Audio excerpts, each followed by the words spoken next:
Le 21 mars 2023, c'est un mardi. Stephen Cozy est à son travail. Il travaille dans un cabinet d'avocats. Vers 10 h du matin, il se lève pour aller aux toilettes. À ce moment-là, personne ne pouvait s'imaginer que plus jamais il ne reverrait Stephen Cozy. Stephen Cozy avait 41 ans et c'était un homme tranquille. 4 jours après, le 25 mars, le docteur Thomas Kozowski, aussi appelé le docteur K ou le docteur Tampa Bay, est mis en état d'arrestation. Il est accusé du meurtre au premier degré sur Stephen Cozy. Bonjour et bienvenue sur ma chaîne avec Malice. Aujourd'hui, on parle d'une affaire qui a fait les gros titres en Floride tout l'été. C'est l'histoire du célèbre chirurgien plastique Thomas Kozowski. Mais n'oubliez pas qu'en attendant son procès, il est présumé innocent. N'oubliez pas aussi que cette vidéo a pour but de discuter, de s'informer et de comprendre les faits. Et je serais vraiment contente si vous likiez. Toute cette affaire se passe dans la ville de Largo, en Floride. C'est une ville qui est située à l'ouest de la Floride et elle borde les eaux du golfe du Mexique. Ce sont des eaux sombres et remplies de crocodiles. Le climat dans cette région de la Floride est toujours humide. Stephen Cozy a été acteur à Broadway jusqu'à l'âge de 30 ans. Et puis après, il a décidé de changer de carrière. Il s'est inscrit dans une université de droit en Floride, à l'université de Stetson. Jusqu'à l'âge de 36 ans, il a fait ses études et en même temps, il a rencontré Michael Montgomery, avec qui il se mariera en 2020. Alors qu'il a 36 ans, Stephen rencontre dans une convention Jacques Blanchard. Jacques Blanchard sera de suite conquis par Stephen et va l'embaucher dans son petit cabinet. Il a une firme d'avocats qui s'appelle Blanchard Law. Il n'avait qu'un seul employé, Jacob Pillsbury. Maintenant que Stephen a intégré l'équipe, les trois sont spécialisés dans la fraude, les taxes et aussi les fautes professionnelles. Jacques Blanchard dira qu'en plus d'avoir trouvé un excellent employé, il a trouvé un meilleur ami. Stephen est décrit comme étant extrêmement poli et très professionnel. Et Michael Montgomery dira que c'était l'amour de sa vie et que tous les deux étaient extrêmement heureux. Stephen a adoré être avocat. Tous les matins, il était heureux de se rendre à son bureau au 1501 Breschette Boulevard pour y travailler. Depuis le Covid, il faisait énormément d'audiences du bureau en visioconférence. C'est un building de plein pied, divisé en deux. Au milieu, il y a une salle commune, en fait, qui est une entrée principale, ouverte au public. À gauche, il y a les bureaux de Blanchard & Law, et à droite, il y a un cabinet vétérinaire. En face, il y a un petit couloir qui mène à gauche à un KGB et à droite aux toilettes. Le 21 mars 2021, c'est une journée comme les autres quand arrive Stephen à son bureau. Il a une audience prévue à 10h30 du matin. Stephen partage ses dossiers avec Jacob qui, lui, n'est pas au bureau. Il fait surtout du télétravail. Donc à 10h30, lui aussi, il va se connecter en visioconférence. Dans ce bureau, il n'y a que son patron avec lui. Et Jacques Blanchard est déjà très occupé. Il est en entretien téléphonique avec un futur client. Vers 9h45, du coin de l'œil, il voit que Stephen se lève et sort donc des bureaux Blanchard & Law pour sans doute aller aux toilettes. Jack continue son entretien téléphonique et quand il a fini, il se rend compte que Stephen n'est pas revenu. Et ça fait un certain temps en fait. Il se lève à son tour, va dans l'entrée principale et tourne pour aller aux toilettes. Là, il ressent une odeur irritante. Il continue et quand il ouvre la porte des toilettes, une odeur violente lui monte à la gorge. Ça sent le javel, très très fort. Il remarque aussi qu'il y a du sang sur le bas de la cuvette des toilettes.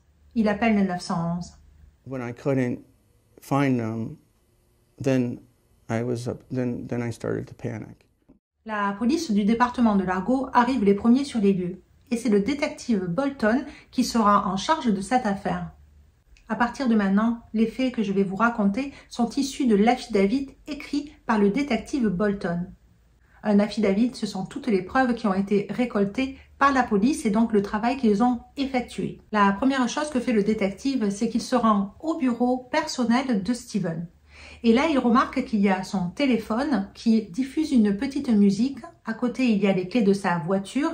Et d'ailleurs, la voiture est toujours garée sur le parking. Et il y a aussi sur le bureau le portefeuille de Stephen. Le détective remarque que Steven devait être en train d'écrire un email parce qu'il est partiellement commencé, mais il n'est pas fini. Pour lui, Steven comptait revenir, assez vite. Une autre équipe, elle, s'est rendue dans les toilettes et elle remarque que oui, il y a une très forte odeur de javel, il y a du sang aussi un petit peu partout, mais surtout il remarque que le sang a été nettoyé. Il décide donc de faire appel aux experts en scène de crime et à 14h46, Steven est déclaré officiellement disparu.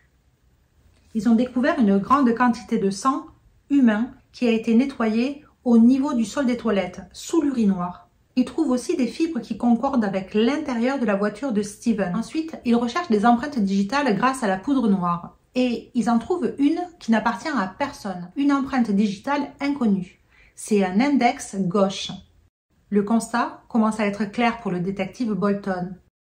Steven n'est plus sur les lieux et aussi il a subi un gros traumatisme qui lui a fait perdre énormément de sang. Il peut être, d'après lui, mort ou alors s'il est vivant, il a besoin d'aide et vite. L'inspecteur Bolton pense aussi que quelqu'un attendait Steven dans les toilettes. Steven et pas quelqu'un d'autre.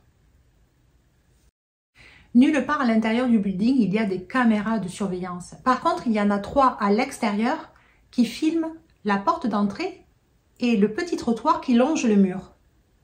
Ils savent, grâce aux caméras de surveillance de l'entrée du parking, qu'à 8h32 du matin est arrivée une Toyota Tundra, un pick-up gris.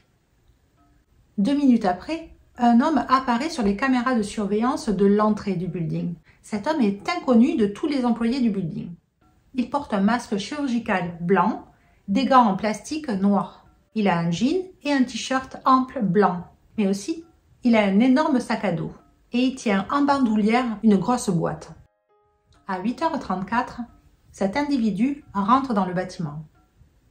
Seulement 4 minutes après, sur les images de la vidéo, on voit apparaître Steven. Il marche aussi tranquillement sur le trottoir qui longe le building et rentre à son tour dans l'entrée principale. Steven, à ce moment-là, porte un sweat rouge.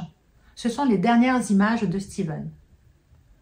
Dans l'affidavit, l'inspecteur Bolton rappelle que vers 9h45, il est allé aux toilettes, sans doute en prévision de l'audience virtuelle téléphonique prévue à 10h30.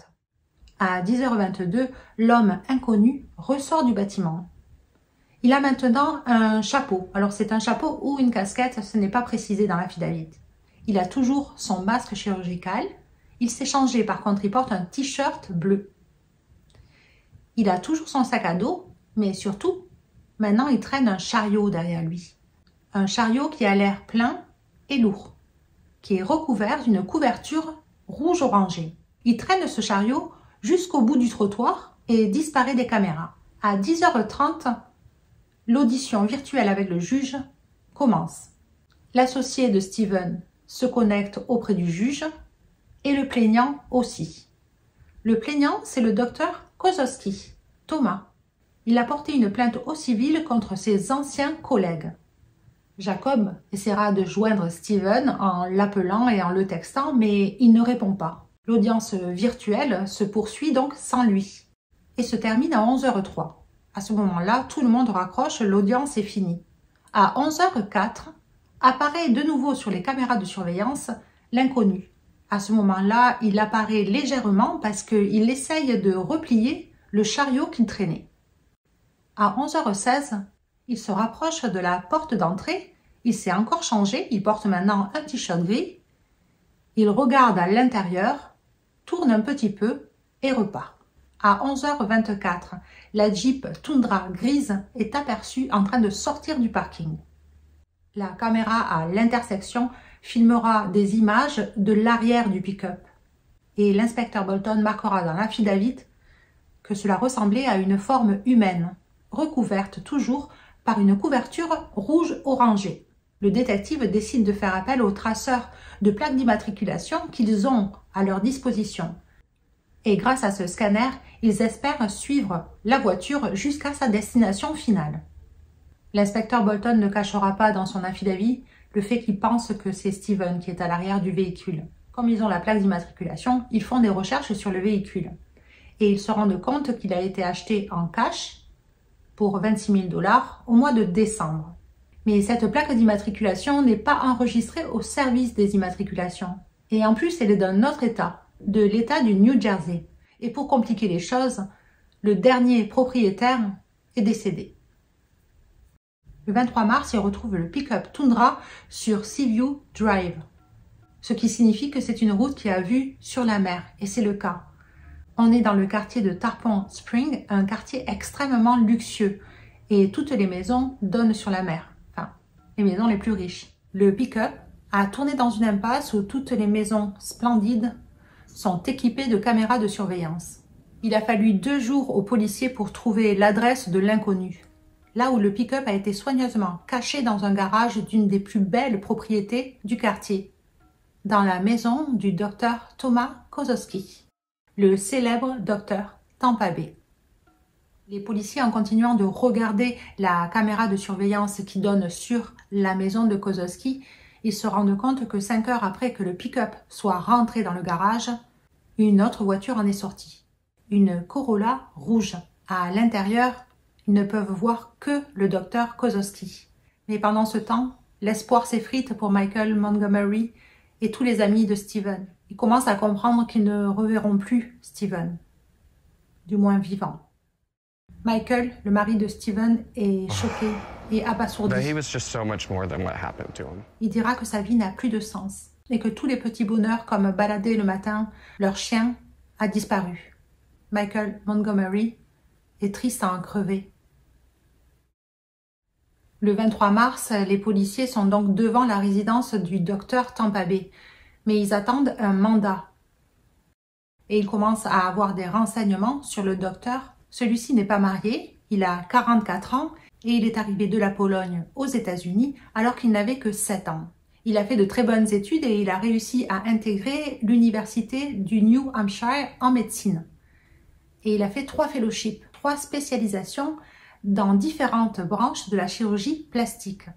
Le docteur Tampa Bay est connu pour avoir de grandes compétences chirurgicales et être toujours dans l'innovation.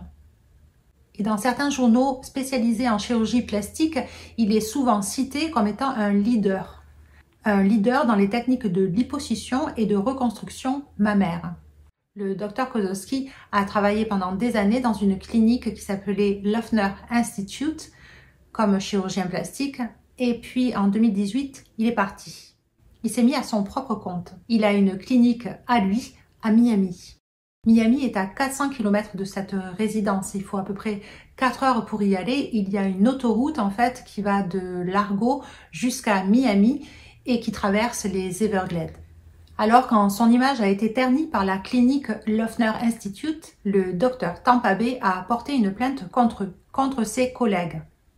Car pour le docteur Tampa Bay, la gestion des patients par la clinique Loeffner Institute était très mauvaise et résultat, ça a découlé sur sa réputation.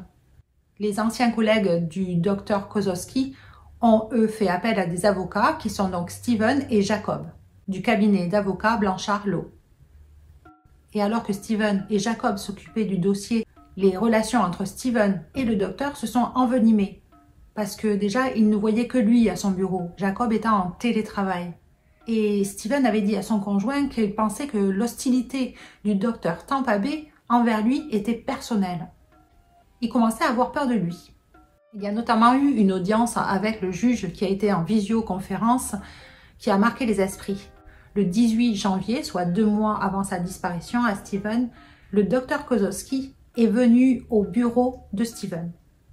Tous les deux étaient face au juge devant l'ordinateur et apparemment la discussion a été houleuse. À la fin de l'audience, Steven est parti aux toilettes et selon Jacques, le docteur Kozlowski s'est levé à son tour et l'a rejoint aux toilettes. Là, il a commencé à l'insulter. Jacques Blanchard est allé à la rescousse de Steven et a ordonné au docteur Tampa Bay de sortir des bureaux. Il faut noter aussi que lors de cette plainte, le docteur Kozlowski n'a pas voulu prendre d'avocat, ce qui est extrêmement difficile quand l'émotion est en jeu. C'est comme un air de déjà-vu pour l'inspecteur Bolton. Pour le détective, le motif est tout simple.